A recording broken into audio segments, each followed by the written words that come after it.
যদি কেউ মনে করেন কোনো একজন ব্যক্তি এসে আপনার জীবনকে পরিবর্তন করে দিবে, এটা অসম্ভব। নিজের পরিশ্রম ছাড়া আপনার জীবনকে কেউ পরিবর্তন করতে আপনার দিকে এগিয়ে আসবে, এটা কেউই আসবে না। এটা আপনাকেই করতে হবে।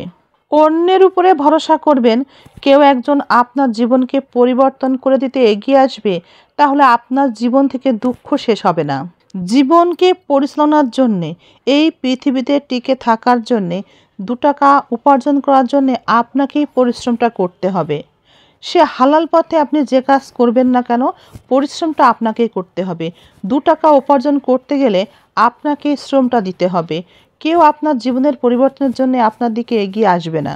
আমাদের জীবনের কিছুটা দুঃখ কষ্ট নির্ভর করে অর্থের উপরে। অন্যের উপরে নির্ভরশীল না হয়ে তাই অর্থ উপার্জনের আগ্রহ থাকা উচিত। যদি প্রশ্ন করা হয় অর্থ উপার্জনের প্রতি আগ্রহ থাকতে হবেটা কেন, ওই যে বললাম, আপনার জীবনের পরিবর্তনের জন্য কেউ কখনোই এগিয়ে আসবে না। আপনার দুঃখ কষ্ট একান্তই আপনার।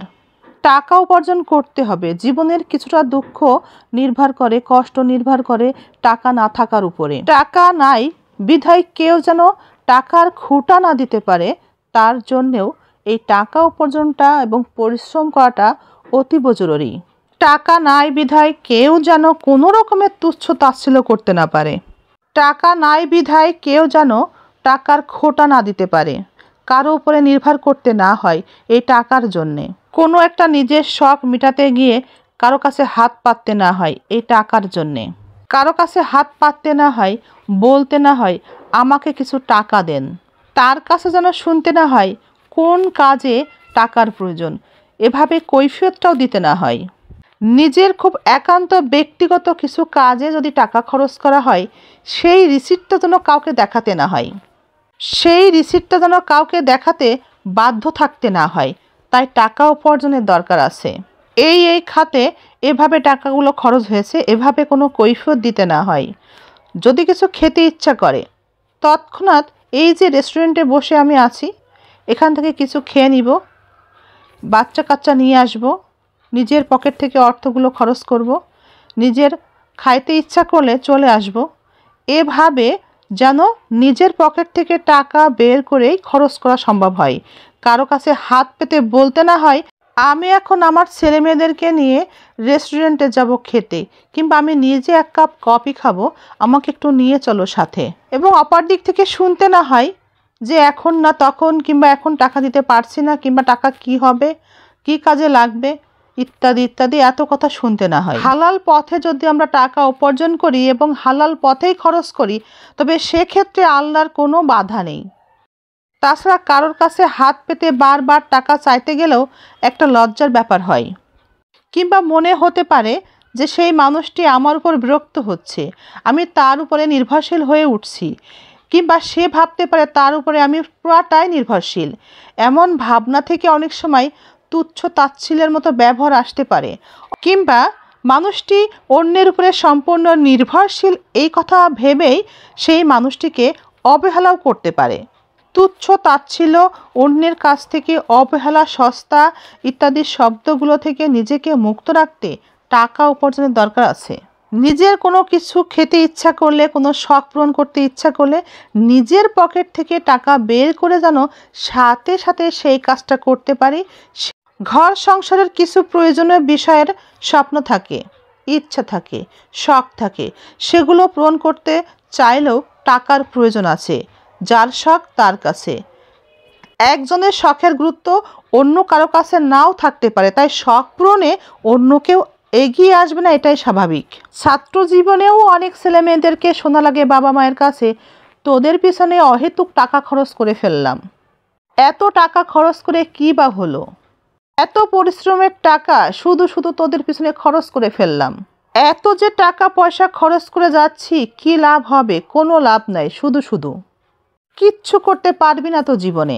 মা বাবার মুখে এত কথা শোনার পরেও কিন্তু একটা কম বয়সী ছাত্রের পক্ষে সম্ভব হয় না অর্থ উপার্জন করা। কম বয়সী হওয়ার কারণে অনেক সুযোগ সুবিধাও থাকে না টাকা উপার্জনের। বিয়ের আগে ছেলে হোক মেয়ে হোক সকলের জন্য সমস্যা হলেও বিয়ের পরে পাশে স্বামী থাকার কারণে একটা মেয়ের কিন্তু সুবিধাই হয় অর্থ উপার্জনের চেষ্টায় কোনো একটা কাজে নিজেকে নিযুক্ত করা। ওই যে একজন অভিভাবক থাকে পাশে, স্বামী নামের একজন ভালো মানুষ, সে কিন্তু একজন স্ত্রীকে সহযোগিতা করতে পারে। বিয়ের পরে একটা মেয়ের জীবনে অনেক সুযোগ সুবিধা আসে টাকা উপার্জনের। বিয়ের পরে একটা মেয়ের জীবনে টাকার চাহিদাও কিন্তু কম নয়। তাই হালাল পথে পরিশ্রমের মাধ্যমে টাকা উপার্জন করাটা দোষের কিছু নয়। আবার স্বামী যদি বিকৃত মন মানসিকতার হয়ে থাকে, তবে একটা মেয়ের জন্য এই টাকা উপার্জন করাটাই তার পায়ের নিচের মাটি শক্ত করতে সাহায্য করে। বিকৃত মন মানসিকতার স্বামী হওয়ার কারণে সে তার এনজয়ের জন্য যদি এদিক ওদিক খেলে, স্ত্রীর প্রতি গুরুত্ব কম দেয়, স্ত্রীকে অবহেলা করে, তবে এই অর্থ উপার্জনের কারণেই স্ত্রীকে হাই হাই করতে হয় না, কারো উপরে নির্ভরশীল হতে হয় না, কারো কথা শোনার প্রয়োজন পড়ে না, শুনতে হয় না টাকা কি হবে, কি দরকার এখন টাকার, এটা করার প্রয়োজনটা কি, না করলে কি সমস্যা, দরকার নেই করবার, এসব কথা শোনার প্রয়োজন পড়ে না। নিজের পছন্দের জামা কাপড়, পোশাক আশাক, কাপড় চোপড়, পেন্সিল, জুতা কিংবা দৈনন্দিন জীবনের প্রয়োজনীয় কোনো কিছু কিনতে গেলে কারো কাছে হাত পাততে না হয়। আমাদের ছেলেমেয়েরাও মায়েদের কাছে অনেক বায়না করে, তার জন্যও কিন্তু ছেলেমেয়েদের বাবার কাছে হাত পাততে হয়, টাকা নিতে হয়। এটারও প্রয়োজন পড়ে না যদি একজন মা উপার্জন করতে শেখে। উপার্জন করতে হবে তার অর্থ এই নয় সকাল 5টায় ঘর থেকে বের হয়ে যেতে হবে, রাত 9টায় বাসায় ফিরতে হবে। ঘরে বসেও অনেকভাবেই অর্থ উপার্জন করা সম্ভব আজকাল, সেটাই খুঁজে নিতে হবে নিজের যোগ্যতা অনুযায়ী। বিয়ের পরে বাবা মাকেও কিছু না কিছু দিতে ইচ্ছা করে, তার জন্য কিন্তু একজন মেয়েকে হাত পাততে হয় স্বামীর কাছে, সেটা অনেক লজ্জার ব্যাপার হয়। বিয়ের আগে কোনো সন্তানের এই অনুভূতি থাকে না, যে অনুভূতিটা বিয়ের পরেই হয়ে থাকে। বিয়ের পর যেহেতু আমরা তাদেরকে ছেড়ে অনেক দূরে চলে আসি, তাই হয়তো মনে হয় মাঝে মাঝে বাবা মাকে যদি কিছু দিতে পারতাম তবে ভালোই লাগতো। বর্তমান সময়ে এই সমাজে যে নারী অর্থ উপার্জন করে সেই নারীকেই নারী পুরুষ সবাই সম্মান করে। সেই নারীর সাথে যে কোনো বিষয়ে কথা বলতে গেলে অন্তত একবার ভেবে নিয়ে তারপর কথা বলে।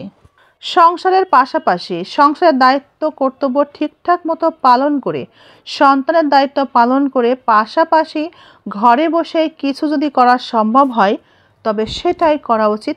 নিজেকে সস্তা এবং অবহেলার হাত থেকে রক্ষা করে নিজের আইডেন্টিটি তৈরি করা।